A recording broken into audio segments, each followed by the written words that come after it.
I exist in sound. That's the first thing I understand when whatever this is, consciousness, hell, purgatory, claws its way back into my skull. Not light, not touch, just sound. Beep, beep, beep. The rhythm is mechanical, precise, relentless. A heart monitor, I think, though thinking feels like dragging concrete blocks through mud. Each beep punctures the darkness like a metronome counting down to something I can't name. I try to open my eyes, nothing happens. I try again, throwing every ounce of will I have left, and I'm a goddamn army sergeant. I've got will to spare. At my eyelids. Open, open. It's the simplest thing a human body can do, and mine refuses. The command fires from my brain and disappears into a void, like shooting into a canyon, and hearing no echo return. Panic starts to rise, hot and acidic in a throat I can't feel. There's another sound now, a hissing, breathing thing.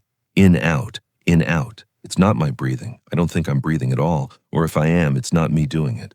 Something else is doing it for me. A machine. The ventilator. I know this because I was a combat medic before everything went to shit. I've hooked up dozens of these things to soldiers whose lungs forgot how to work. Now one's hooked up to me. The realization should terrify me. But terror requires energy, and I have none. Instead, there's just a cold, spreading numbness that has nothing to do with my body, which I can't feel anyway, and everything to do with understanding. I'm in a hospital. I'm on a ventilator, and I can't move. The beeping continues. Time passes, seconds, minutes, hours, I have no idea. There's no difference between any of it, just the beep and the hiss, and the absolute suffocating darkness behind my useless eyes. Then, voices. Vitals are stable, but there's no change in the GCS, still a 4. A woman's voice, clinical, professional, a doctor maybe, or a nurse doing rounds. The words float above me like I'm at the bottom of a pool, distorted but recognizable. GCS, Glasgow Coma Scale. It measures consciousness on a scale from 3 to 15. 3 is dead, 15 is awake and aware, 4 is barely alive. And the family? Another voice. Male, younger. Wife's been notified. She should be here this afternoon. Elena. The name explodes in my head like a flashbang. Elena, my wife. Brown eyes that crinkle when she laughs. The way she'd steal my hoodies and wear them around the apartment. The last thing I remember before the darkness is her face on a video call, pixelated and frozen, telling me to come home safe. Elena will fix this. Elena will know I'm in here. She'll hold my hand and talk to me, and somehow I'll find a way to signal her. To let her know I'm not gone. The footsteps recede. The door closes. I'm alone again with the beeping. I focus on my hand, right hand, the one I used to hold a rifle to start Ivy's, to hold Elena's hand during the wedding ceremony. I send the command down my arm, move, twitch, anything, nothing, left hand, same command, nothing, feet, toes, face, tongue, nothing, nothing, nothing. I'm a prisoner in my own body, and the cell has no walls, no bars, nothing I can even rage against. Just absence, just void. Time dissolves. The beeping continues. I start counting them to stay sane. 1, 2, 3, 4. I lose count around 300 and start over. The hissing ventilator becomes a rhythm I hate, a mechanical breath that reminds me with every cycle that I can't do this simple thing myself. Then, voices again. I still can't believe this happened. A woman's voice, thick with tears. Elena. Relief crashes through me so hard I would weep if I could. She's here and she's crying, and she loves me and everything's gonna be okay. She'll tell them to keep trying. She'll refuse to give up. That's who Elena is, who we are. We don't quit. I know, babe, I know. I freeze. Not the metaphorical freeze of shock, I'm already frozen, but something in my trapped consciousness goes perfectly, utterly still. Babe. A man's voice said babe to my wife. It's just looking at him like this. Elena's voice cracks. He's not even really here, you know. The doctor said the brain damage is extensive. He's not coming back from this. Hey, hey. The man's voice is gentle, soothing. You can't think like that. You've got to focus on taking care of yourself now. I know, you're right. God, what would I do without you? There's a sound I can't identify at first. A rustle of fabric, movement close to my bed. Then I understand. They're hugging. My wife is hugging another man while I'm lying here 3 feet away, breathing through a tube, trapped in the darkness.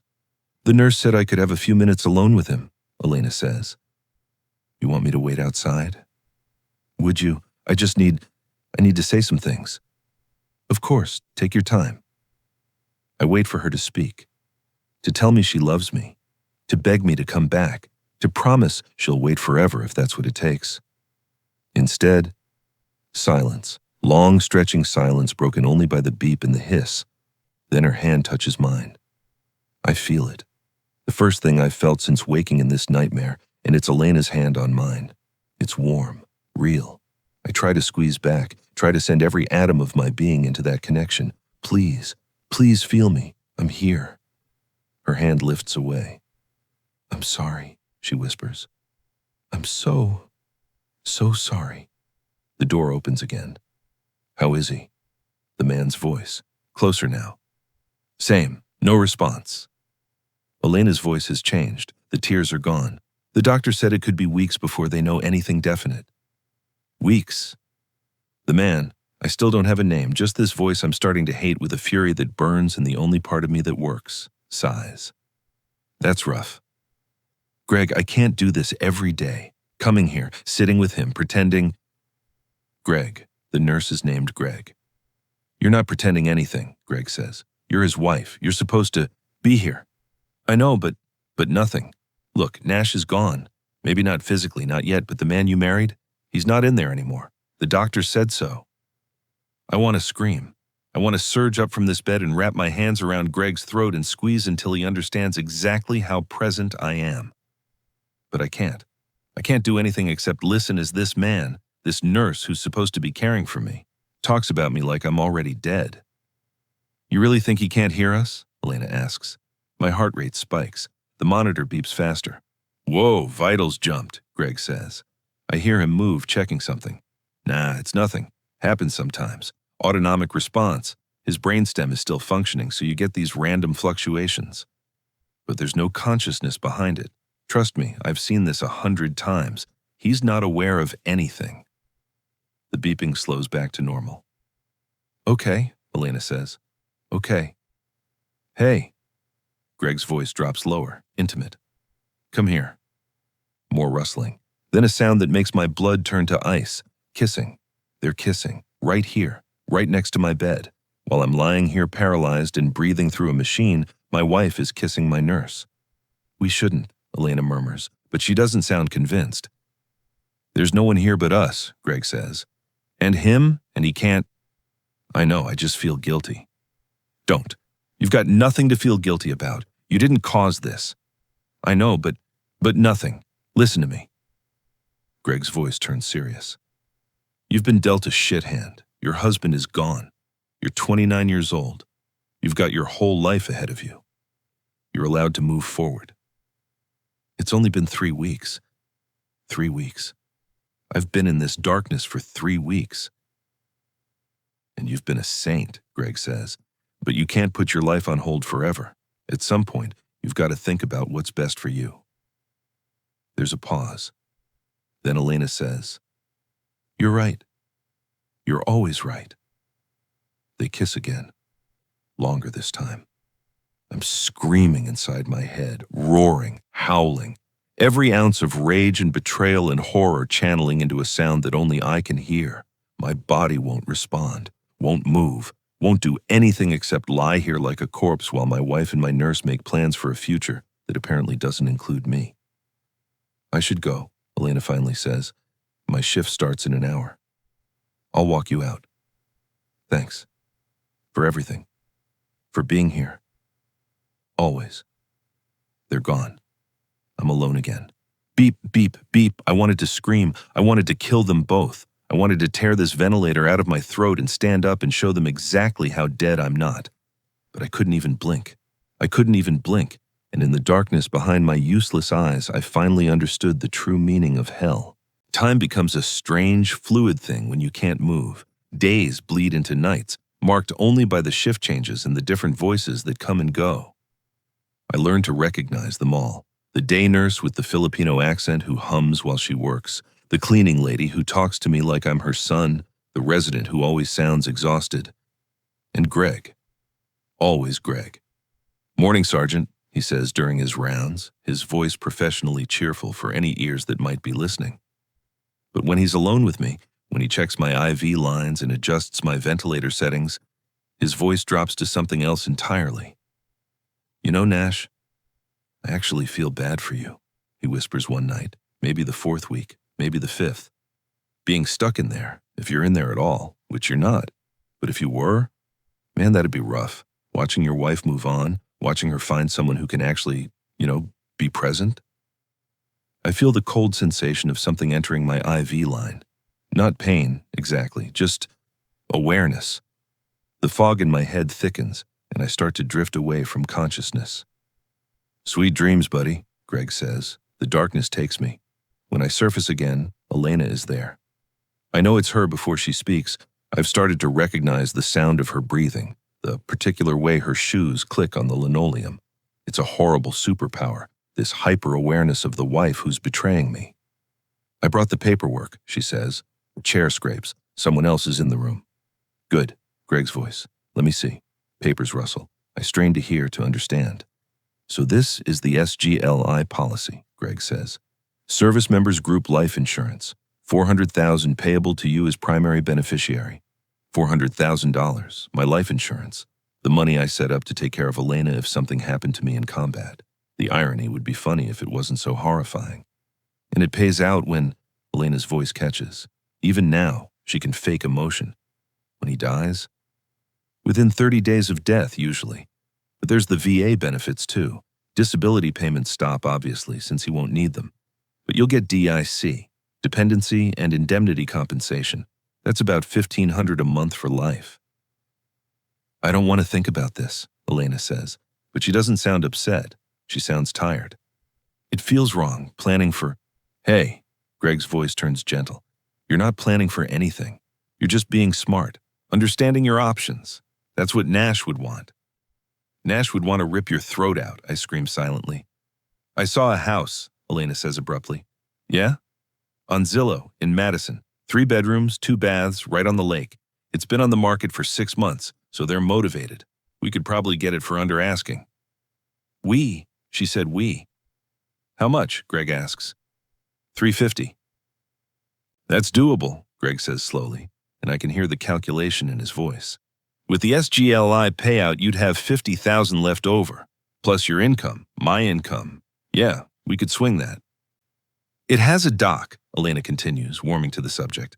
"We could get a boat, not right away, but eventually. Maybe one of those pontoon boats for the summer." "I can see it," Greg says.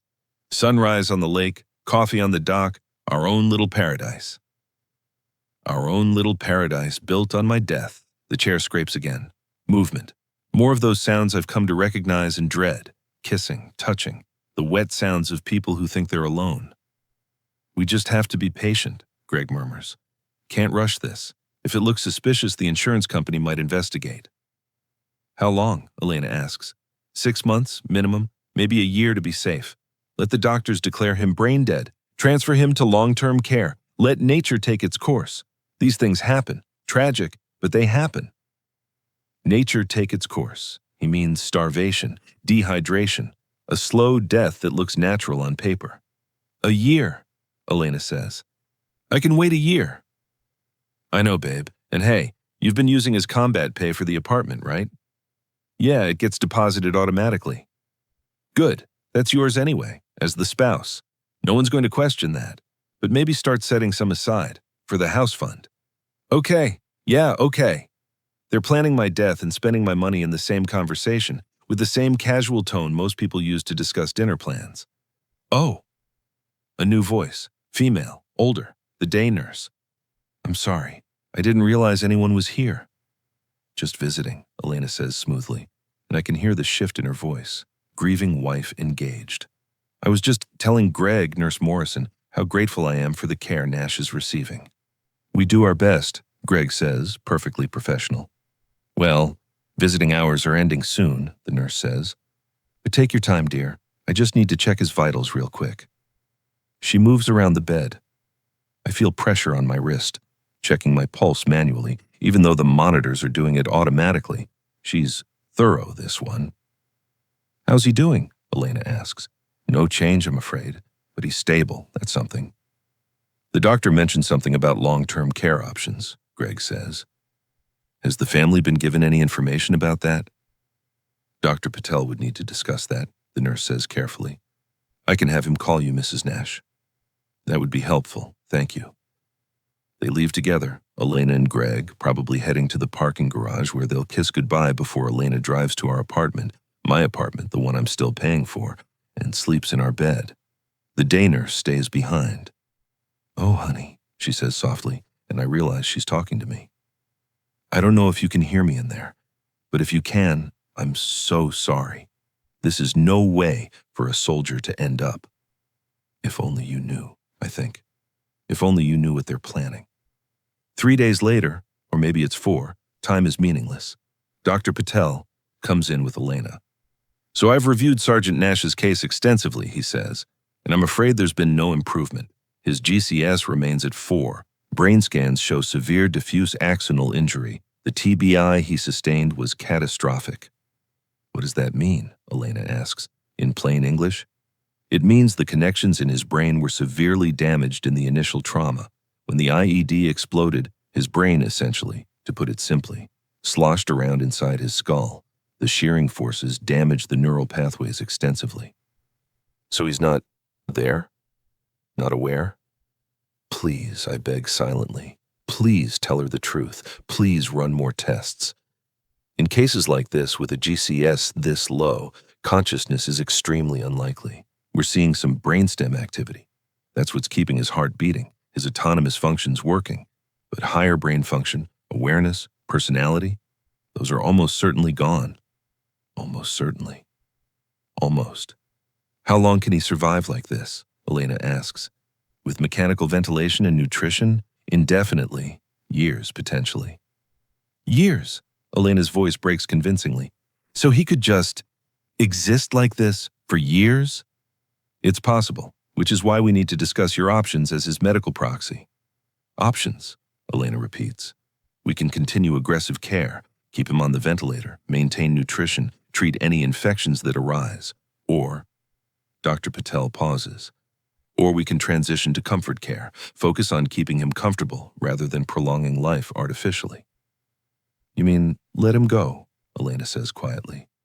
"In cases where the prognosis is this poor, many families choose to honor what they believe their loved one would have wanted. If Sergeant Nash had expressed wishes about end-of-life care—" "He did," Elena interrupts.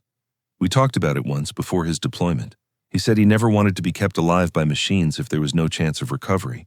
He said that wouldn't be living." "Liar. Liar. We never had that conversation. I would remember."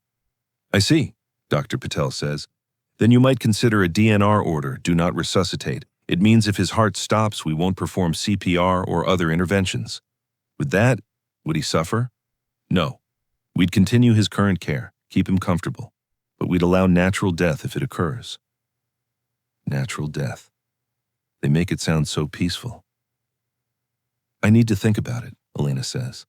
"Of course. Take all the time you need. This is never an easy decision." They leave.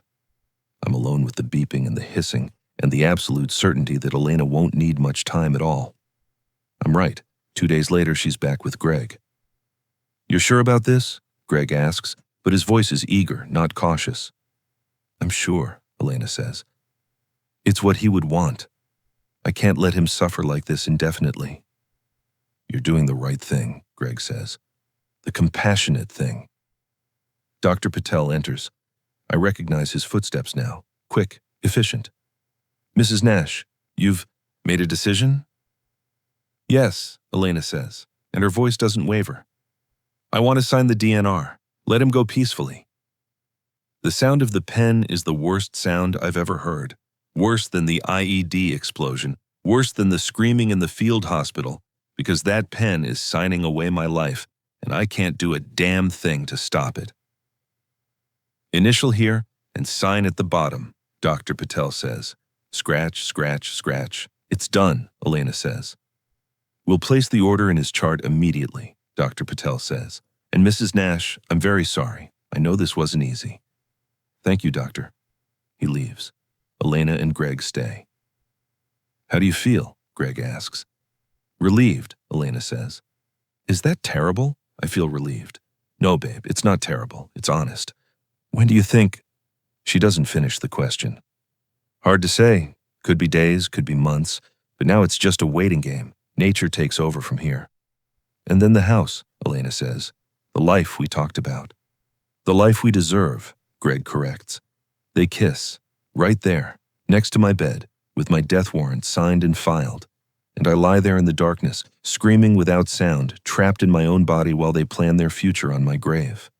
The only thing keeping me sane is one single thought, burning in the prison of my mind. I'm not dead yet. And if I can find a way, anyway, I will make them pay for every word, every kiss, every plan. If it's the last thing I do. The morphine fog is getting thicker. I notice it gradually, the way you notice the sun setting. One moment there's light, the next you're sitting in darkness wondering when it happened. My periods of clarity are shorter now, separated by long stretches of chemical nothing where I drift in a gray space that isn't quite sleep and isn't quite consciousness. Greg is doing this. I know he is. I hear him sometimes when he thinks I'm too far under to matter, talking to himself while he adjusts my drip. Just a little bump in the propofol. Keep you comfortable, buddy. Nice and quiet. Comfortable. He means compliant. He means unable to signal even if I somehow found a way. But I'm fighting it. Every time I feel the fog rolling in, I fight. I count the beeps. I focus on sounds. I catalog voices. Anything to keep some part of me tethered to consciousness, to reality, to the world where Elena signed my death warrant and is spending my money on lakefront property. Time passes. Days, maybe weeks. The DNR order sits in my chart like a loaded gun. Then everything changes. Sergeant Nash, I'm Dr. Sarah Evans. A woman's voice, but different from the others. Authority in it, confidence, and something else. A slight cadence that sounds almost familiar. Military, I think. She's got that military bearing even in her speech.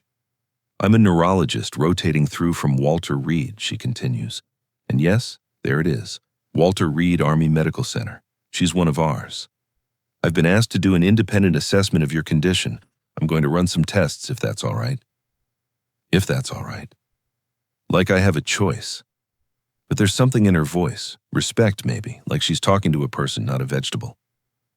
Let's start with the basics, Dr. Evans says. I hear her moving around the bed, the rustle of papers, my chart probably. She's reading, and the silence stretches long enough that I know she's being thorough. GCS of 4, she murmurs. Minimal responsiveness, but the brain scans show brainstem activity and, that's interesting. What? What's interesting? I'm screaming the question, but of course nothing emerges. Your thalamus is lighting up on the recent fMRI, she says, and I realize she's talking to me again, not to herself. That's the relay station for sensory information, which means theoretically, you might be processing stimuli even if you can't respond. Do you know what locked-in syndrome is, Sergeant? Yes. Yes, I know exactly what it is because I've seen it once. In Kandahar, a soldier with a brainstem stroke, awake, aware, completely paralyzed. We medevaced him out and I never learned what happened to him, but I remember his eyes, the only thing he could move, wide and terrified and trapped. It's rare, Dr. Evans continues, and it's often misdiagnosed as coma or vegetative state. The patient is conscious, aware, but unable to move or communicate. If that's what's happening here, and I'm not saying it is, but if, then you've been awake this whole time, aware, listening. My heart monitor spikes. Interesting, Dr. Evans says quietly. That's the third time your heart rate's jumped during conversation. Let's try something. She moves closer. I feel her presence near my head. I'm going to do a few tests. Standard neuro exam. Just relax or, well, you can't really do anything but relax, can you? Sorry, bad joke. She starts with my eyes. I feel her fingers gently lifting my eyelids, shining a light that I can sense but not see. Pupils equal and reactive, she notes. Good brainstem function. Then my face, pressing different points, checking reflexes I can't feel, down my arms, my hands. I'm going to try something, Sergeant Nash, she says, and her voice drops lower. If you can hear me, if you're in there, I need you to try something for me. I'm going to pinch your hand, hard, and I want you to squeeze my fingers. Can you try that? I feel pressure on my right hand. Her fingers curl around mine. Then, pain. Sharp, bright, the first real sensation I've felt in weeks besides the vague awareness of tubes and sheets. She's pinching the webbing between my thumb and index finger, and it hurts. Squeeze if you can hear me, Sergeant. Every atom of my being focuses down to a single point, my right hand, the hand that held a rifle, the hand that started IVs on soldiers bleeding out in the sand, the hand that slipped a ring on Elena's finger and promised forever. Move. Nothing. The pain intensifies. She's really digging in now. Move, goddammit. I imagine the neural pathway, brain to spinal cord down my arm, the motor neurons firing, the muscle fibers contracting. I visualize it like I'm doing a combat medical procedure step by step, precise, contract, squeeze. Nothing, still nothing, just the pain and the effort and the screaming frustration of a body that won't obey. It's okay, Dr. Evans says softly, releasing the pressure. It was worth trying. No, don't stop, don't give up on me. But she's moving away. I hear her at the computer typing notes. Then the door opens. Oh, hey, Greg's voice. You must be the neurologist from Walter Reed. Dr. Evans, she says. And you are? Greg Morrison. I'm Sergeant Nash's primary nurse on this floor. I see. How long have you been caring for him? Since he transferred from the ICU, about 4 weeks now. And you've noticed no changes in his responsiveness? No reflexes, no movements? Nothing, Greg says smoothly. Poor guy's gone. It's really tragic. Liar, I scream silently. Liar! Dr. Evans says, and something in that sound makes me think she doesn't quite believe him. I'd like to review his medication regimen. Can you pull that up? Sure, but, it's all standard. Dr. Patel manages his treatment plan. I'm sure he does, but I'd like to see it anyway. Humor me. There's a pause, the sound of Greg moving to the computer. Here, he says.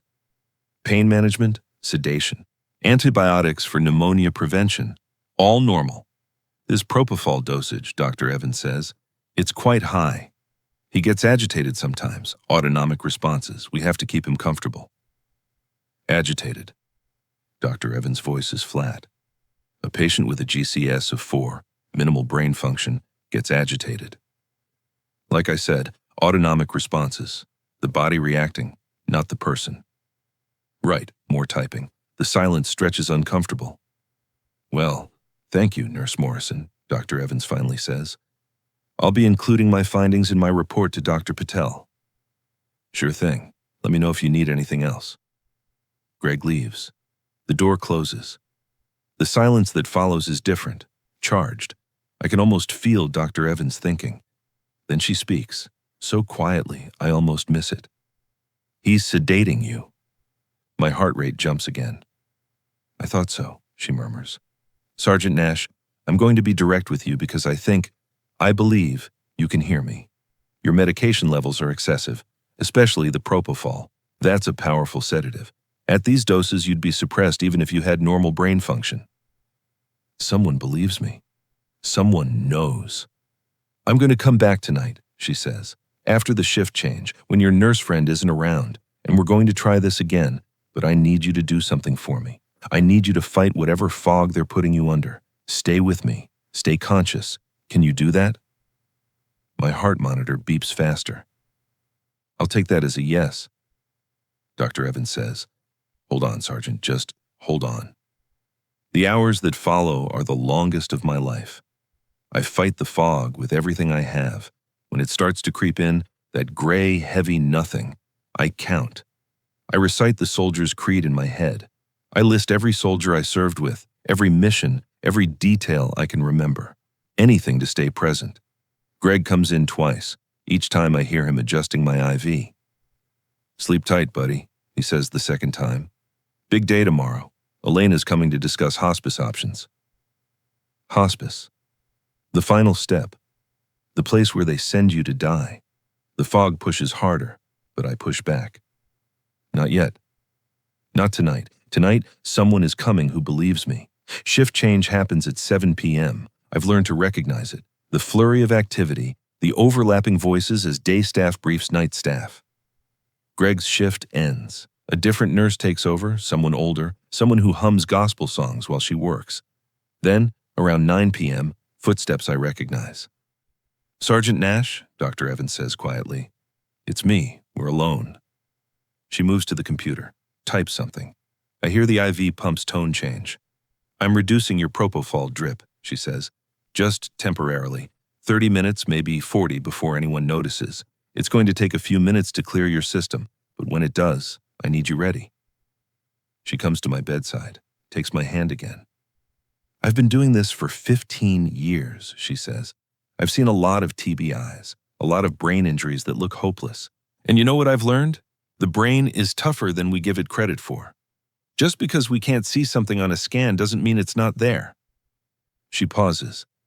"Your wife signed a DNR. I saw it in your chart.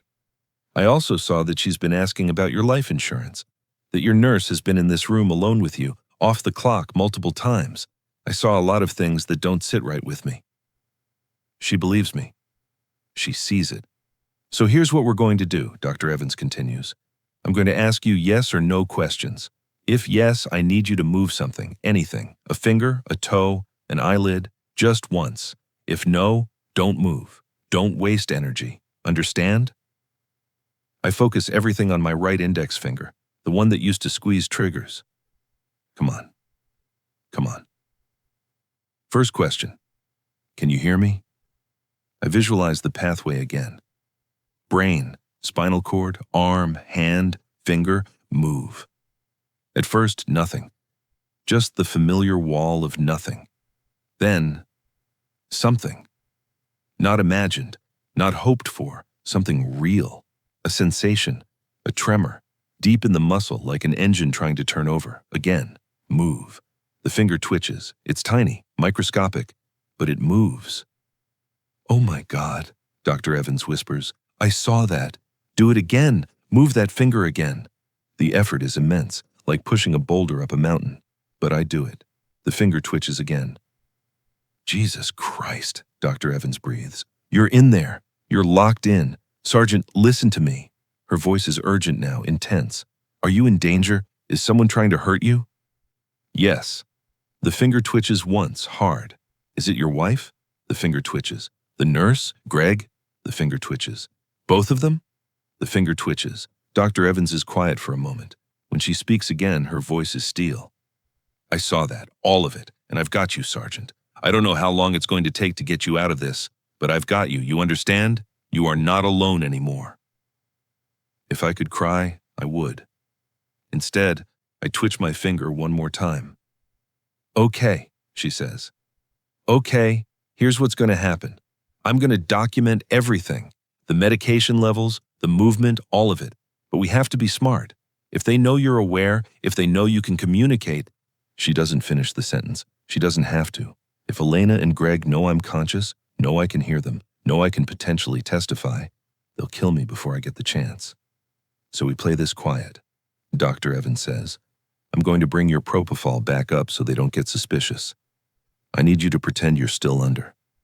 Can you do that? Don't move, don't react, no matter what they say or do. Not until I tell you it's safe."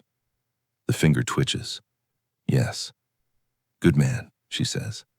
"I'm going to get you out of this. I promise."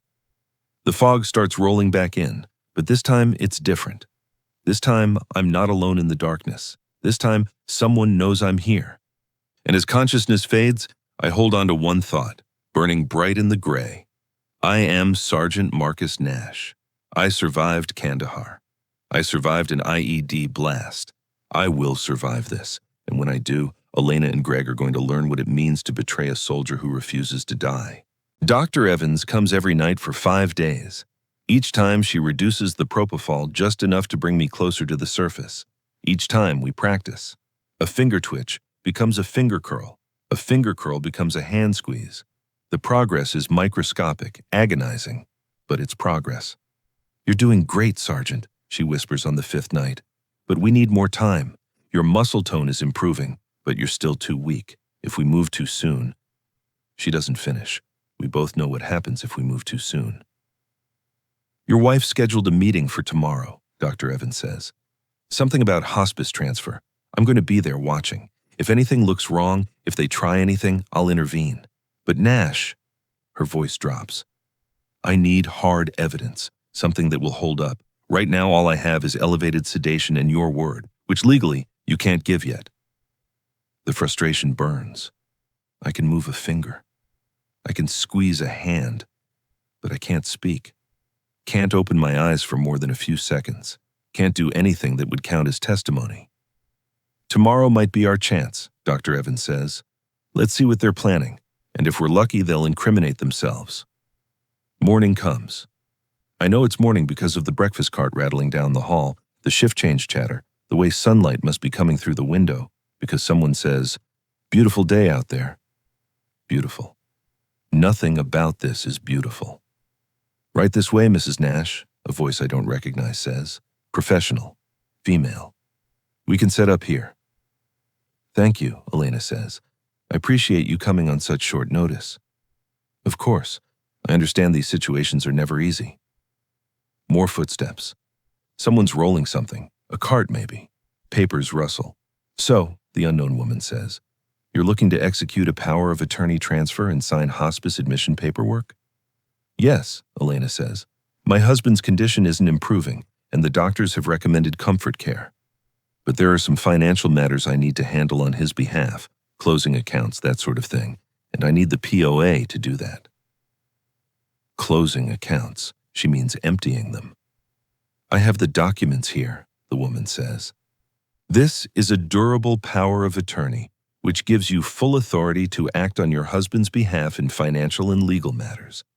And this is the hospice admission form, which authorizes transfer to St. Mary's Hospice House for end-of-life care. End-of-life care. I'm 32 years old. Where do I sign? Elena asks. The door opens again. Greg's voice. Hey, babe. Oh, sorry. I didn't know you had an appointment. Babe. He called her babe in front of a witness. It's fine, Elena says quickly. Greg is my husband's nurse. He's been wonderful through all of this. I'm sure, the notary says, but there's something in her voice. Doubt, maybe. Disapproval. Mrs. Nash, before you sign, I need to verify a few things. Is your husband currently on life support? He's on a ventilator, yes. And he's been declared incompetent by a physician? Yes, Dr. Patel can confirm. Actually, another voice interrupts. Dr. Evans. I'd like to address that. Dr. Evans, Elena says, and I can hear the tension.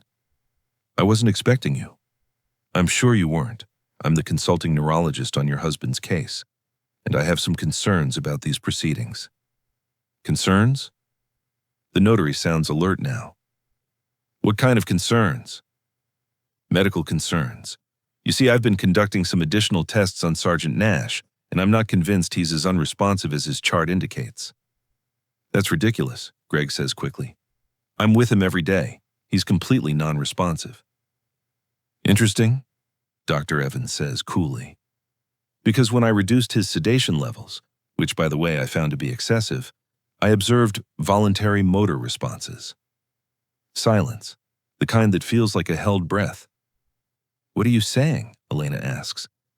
I'm saying your husband might have locked-in syndrome. He may be conscious and aware, but unable to move or communicate due to paralysis. And if that's the case, then executing a power of attorney without his consent would be, well, I'll let the lawyers sort out what it would be. This is insane, Greg says. You're basing this on what? A finger twitch? Those are autonomic responses. They don't mean anything. Really? Dr. Evans' voice is sharp. Because in my 15 years of neurology practice, I've learned to tell the difference between a reflex and a voluntary movement. And Sergeant Nash has been responding to yes, no questions with consistent, repeatable movements. I want a second opinion, Elena says. This is, you're giving me false hope. You're making this harder than it needs to be. False hope, Dr. Evans repeats. That's an interesting way to put it. Mrs. Nash, can I ask you something? When did you sign the DNR? A week ago. Why? And when did you start asking about your husband's life insurance? The silence is different now. Dangerous. I don't like what you're implying, Elena says. I'm not implying anything. I'm asking a question. It's in the social worker's notes. You inquired about SGLI benefits 3 days after your husband was admitted, before any doctor had given a prognosis. I was planning for the worst, Elena says. That's just being practical. Practical, Dr. Evans says. Right. And is it also practical to have your husband's nurse visiting you off hours? Because security logs show Nurse Morrison has been in this room when he's not scheduled, at least a dozen times. I don't have to listen to this, Greg says. This is harassment. No, this is due diligence, Dr. Evans says. And I think before we proceed with any legal documents, we should do something very simple. Mrs. Nash, would you mind coming over here, next to your husband's bed? Why? Because I'd like to try something, a test. Footsteps, reluctant. Elena moves closer to my bed. Now, Dr. Evans says, I'm going to ask Sergeant Nash a question, and I want you to watch his right hand, closely. This is absurd, Elena says, but I can hear the fear underneath. Sergeant Nash, Dr. Evans says clearly, can you hear me? If yes, move your right index finger. This is it. This is the moment. I focus everything, every ounce of will, every bit of strength I've built over 5 nights of practice, into my finger. Move. It twitches, clear, unmistakable. That's just a reflex, Elena says, but her voice is shaking. Let's try again, Dr. Evans says. Sergeant Nash, is your name Marcus? The finger twitches. Yes. Are you married to Elena Nash? The finger twitches. Yes. Do you want this power of attorney executed? I pause. Then, deliberately, I don't move. No. Oh, God, the notary breathes. He's in there, Dr. Evans says. He's conscious. He's aware. And based on what I'm seeing, I don't think he's consenting to any of this. You bitch, Greg snarls, dropping all pretense. You've ruined everything. Greg, Elena starts. No, we've been waiting for weeks. We had a plan, the house, the money, everything. And this bitch is going to… You should stop talking, Dr. Evans says coldly. Right now. But Greg doesn't stop. The rage, the frustration, the greed, it all comes pouring out. You know what? Fine. You want to know the truth? He was supposed to stay under. I was keeping him sedated so he couldn't… Greg, shut up, Elena screams. Couldn't wake up and ruin everything. He was supposed to just die peacefully and we were going to take the money and finally… Security, a new voice barks. Everyone stay where you are. The cavalry has arrived, but I'm not done yet, not even close, because during Greg's rant, during the chaos and the shouting, something happened. The fog lifted, not completely, not even mostly, but enough. Enough for me to do something I haven't been able to do in 6 weeks. I open my eyes. The light is blinding, agonizing. After weeks of darkness, even the fluorescent hospital lights feel like staring into the sun. Everything's blurry, doubled, wrong. But I can see. I can see Elena's face, frozen in horror. I can see Greg, white as a sheet, backing toward the door. I can see Dr. Evans, a hand over her mouth, tears in her eyes. And I can see the security guards, 2 of them, hands moving to their radios. My throat is raw. The ventilator tube is still there, but I don't care. I force air past it, force my vocal cords to work, force out the words that I've been screaming in my head for weeks. It comes out as a rasp, barely human, but clear enough. Get out. Elena makes a sound, half sob, half scream. I try again, louder this time. Lawyer? Oh, Jesus, Greg says. Oh, Jesus Christ, he's awake. Security, detain those 2, Dr. Evans says, her voice sharp with authority. Don't let them leave this hospital. On what grounds? Elena demands, finding her voice. How about attempted murder? Dr. Evans says. We've been recording this room for the past 18 hours, audio and video. We have everything. The sedation levels, the DNR you signed, your boyfriend's confession just now, all of it. You can't… That's not legal? Actually, in cases of suspected abuse, it's perfectly legal. I got a court order yesterday. Dr. Evans pulls out her phone. And I've got the police on speed dial.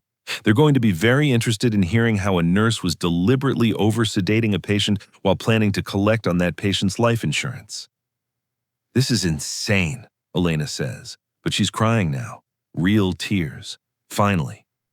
Nash, honey, you don't understand. Don't, I rasp. Talk to me. My hand is moving now, slow, clumsy, but moving. I raise it, point at Elena, then at Greg.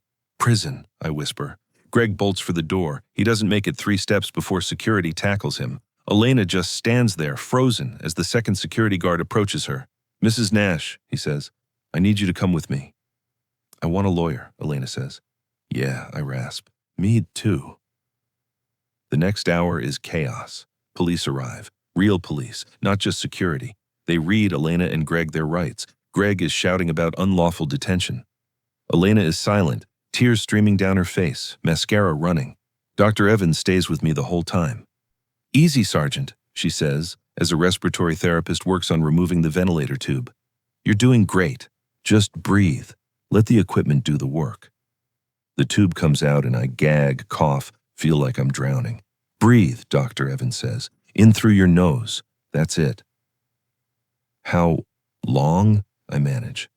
6 weeks, she says. You've been locked in for 6 weeks. 6 weeks of hell. 6 weeks of listening to them plan my death. The recordings? We've got them, Dr. Evans says. 18 hours of audio and video, including your wife and Greg discussing your life insurance, the house they were planning to buy, and Greg's admission that he was over-sedating you, plus the medical records showing excessive propofol levels. It's airtight, Nash. They're done. Good, I whisper. A detective comes over. Middle-aged guy, tired eyes, but they sharpen when he sees I'm conscious. Sergeant Nash, I'm Detective Ramirez. I know you've been through hell, but I need to ask, are you able to give a statement? Yes, I say. My voice is getting stronger. Yes, I can. Take your time, Ramirez says, pulling out a recording device. Start from the beginning. Tell me everything you heard. So I do. I tell him about waking in the darkness, about hearing Elena and Greg together, about the conversations about my life insurance, the house, the boat, about Elena signing the DNR, about Greg increasing my sedation, about the hospice plan, about 6 weeks of being buried alive in my own body while the people I trusted plotted to spend my death money. It takes an hour. My voice gives out twice. Dr. Evans makes them give me breaks, but I get through it, all of it. When I'm done, Ramirez sits back and whistles low. That's attempted murder, he says. Maybe conspiracy to commit murder. Plus fraud, medical malpractice, a whole laundry list. Your wife and her boyfriend are going away for a long time, Sergeant. Good, I say again. Through the window, I can see them. Elena and Greg in handcuffs, being led to separate police cars. Elena looks back once, her eyes meeting mine. I don't look away. I want her to see me, awake, alive, victorious. I want her to know that she failed. What happens now? I ask Dr. Evans. She smiles. Now you get to do the hardest thing you've ever done. What's that? You learn to live again. 3 months later, I'm sitting in a courtroom. I'm in a wheelchair. Still can't walk more than a few steps without my legs giving out. But I'm here, present, conscious, alive. That's more than Elena and Greg planned for me. The prosecution's case is airtight. They have the recordings, they have the toxicology reports, and they have me, a living, breathing witness to 6 weeks of conspiracy. The toxicology report is what sealed it. Dr. Evans testified for 2 hours, walking the jury through every detail. The propofol levels in my system were 3 times higher than medically necessary. Greg had been accessing the medication dispensary using override codes, taking extra doses that never appeared in my chart. The pharmacy audit found 14 unauthorized withdrawals over 4 weeks. This wasn't negligence, Dr. Evans told the jury, her voice steady and clear. This was deliberate, systematic. Nurse Morrison was chemically restraining Sergeant Nash to prevent him from regaining consciousness and interfering with their plans. The defense tried to argue that Greg was just keeping me comfortable, that the elevated sedation was within normal parameters for a patient with severe TBI. Then the prosecution played the recordings. Greg's voice, tinny through the speakers. Just bumping the propofol, keeps him under, doctor won't notice. Elena's voice. How much longer? Greg. Hard to say, but once he's gone, the SGLI pays out $400,000. We can buy the boat. I watch the jury's faces. Watch the disgust register. Watch them look at me, broken, scarred, barely able to hold my head up, and then look at Elena and Greg with something that looked like hatred. The trial lasted 3 weeks. The jury deliberated for 4 hours. Now, I'm waiting for the sentencing. Elena sits at the defense table in an orange jumpsuit. Her hair is pulled back, no makeup. She looks smaller than I remember, diminished. She hasn't looked at me once since the trial started. Greg sits beside her at a separate table. They're not allowed to communicate. The prosecution argued they might coordinate their stories. He's lost weight. His hands shake. Good. All rise, the bailiff calls. Judge Morrison, no relation to Greg, thank God, enters. She's a black woman in her 60s, a former JAG officer, military. She understands what they did to one of our own. Be seated, she says. We're here for sentencing in the matter of the People versus Elena Nash and Gregory Morrison. Both defendants have been found guilty on all counts. Before I pronounce sentence, does either defendant wish to make a statement? Elena's lawyer stands. Your Honor, my client would like to address the court. Judge Morrison nods. Proceed. Elena stands. She's crying. Of course she's crying. She's been crying throughout the entire trial, playing the victim. I just want to say, her voice breaks. I'm sorry. I'm so sorry. I never meant for any of this to happen. I was grieving, and I made terrible decisions, and I... Save it, I say. Every head in the courtroom turns to me. My lawyer puts a hand on my arm, warning me, but I don't care. You don't get to do this, I continue, my voice getting stronger. You don't get to pretend you were confused or grieving or whatever story you're trying to sell. I was awake, Elena. I heard everything. You weren't grieving. You were shopping for houses. Sergeant Nash, Judge Morrison says, but there's no reprimand in her voice. I'll allow it. Continue. I wheel myself forward slightly, look directly at Elena. 6 weeks, I say. 6 weeks I spent trapped in my own body while you planned my funeral and spent my death benefits. 6 weeks of listening to you kiss another man 3 feet from my bed. 6 weeks of you pretending to be a grieving widow while signing away my life. Elena is sobbing now. Nash, please. I'm not finished, I say. You signed a DNR. You were moving me to hospice. Do you know what that means? It means starvation, dehydration, a slow death while you waited for the insurance check and you were going to buy a boat. The last word comes out sharp, bitter. A boat, I repeat. That's what my life was worth to you. A house on a lake and a boat. Silence in the courtroom. Judge Morrison looks at Elena with something close to contempt. Mrs. Nash, she says, I've been on the bench for 20 years. I've seen a lot of cruelty. But what you did, what both of you did, is among the worst. Sergeant Nash served this country. He survived combat. He survived an IED blast, and he nearly didn't survive his own wife. She opens a folder, looks down at her notes. Elena Nash, you have been found guilty of attempted murder, conspiracy to commit fraud, and elder abuse under the dependent adult statutes. I hereby sentence you to 18 years in state prison with eligibility for parole after 12 years. Elena collapses into her chair, wailing. Judge Morrison turns to Greg. Gregory Morrison, you have been found guilty of attempted murder, conspiracy to commit fraud, medical malpractice, and 13 counts of medication tampering. You violated the trust placed in you as a healthcare provider. You used your position to harm a patient for financial gain. I hereby sentence you to 25 years in state prison with eligibility for parole after 18 years. Additionally, your nursing license is permanently revoked. Greg doesn't react, just stares at the table. Take them away, Judge Morrison says. I watch them go. Elena is still crying. Greg walks like a dead man. I feel nothing, no satisfaction, no relief, just exhaustion. 6 months after that, I'm in physical therapy.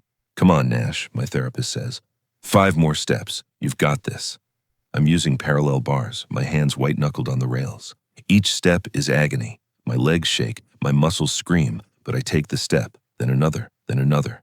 That's it, the therapist cheers. That's 10 steps, new record.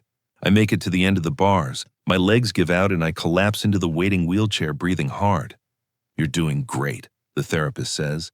At this rate, you'll be walking unassisted in another month. Good, I gasp, tired of this chair. I know, but you're making incredible progress. Locked-in syndrome patients rarely recover this much function. Rarely, not never. I'm the exception. I'm the seed that refused to die.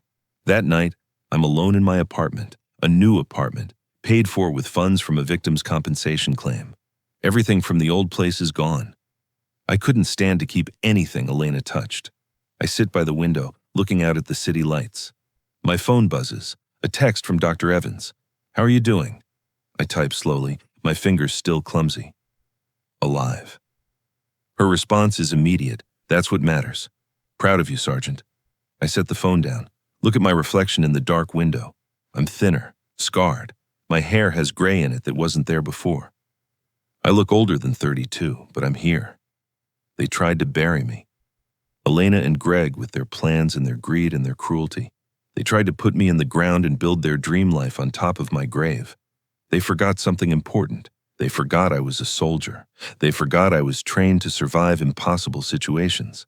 They forgot that the uniform demands loyalty, not just from the person wearing it, but to this person wearing it. And they forgot the most important thing of all. They forgot I was a seed. You can bury a seed. You can cover it in darkness. You can press it down into the earth and think it's gone. But seeds don't die in the dark. They grow. I am Sergeant Marcus Nash. I survived war. I survived betrayal. I survived being buried alive in my own body. And I'm still here, still fighting, still growing. The uniform demands loyalty. And when you wear it, it protects its own. They tried to bury me. They should have made sure I was dead first.